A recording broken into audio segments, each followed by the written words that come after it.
Alors, merci à tous pour vos interventions. Alors, Monsieur Chiban, je l'ai déjà dit en commission développement économique, il ne s'agit pas de délaisser les autres secteurs.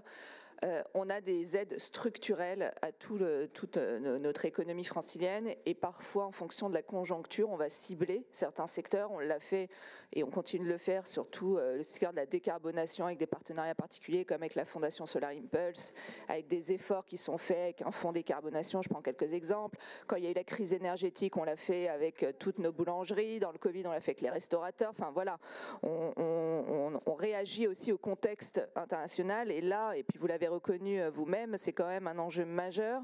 Et donc, c'est normal d'aider ce secteur à mieux connaître nos dispositifs. Ça ne veut pas dire qu'on va délaisser les autres. Nos aides restent ouvertes à tout le monde.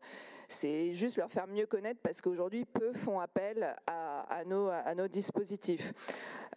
Puis vous faites une comparaison de budget. Moi, j'aimerais bien avoir un budget en hausse. Hein, c'est pas le cas. Il est à moins 25%, donc je me sens pas trop concernée par la remarque. Madame Guilherme, effectivement, sur ces sujets, je pense qu'il faut pas faire de politique et que partenariat État-région est bienvenu dans le contexte de grande instabilité géopolitique pour assurer, comme vous l'avez dit, la sécurité de notre pays avec nos entreprises françaises. Et c'est toute la sous-traitance, je le redis, hein. On n'est pas là pour aider les grands donneurs d'ordre, mais d'aider tous nos sous-traitants à monter en compétences et à répondre à la demande. Et donc, effectivement, il y a beaucoup de besoins, notamment en formation, qui ne sont pas...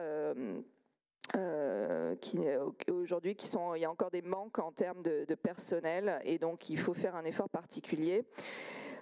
Madame Malaisé, alors sur les fonds européens, je ne saurais pas vous répondre. Sur les événements, je l'ai déjà dit aussi en commission économique, aujourd'hui, nous n'avons un budget événement que pour financer Vivatech et le Bourget. Donc je pense que la réponse est là. Et voilà, je vous remercie.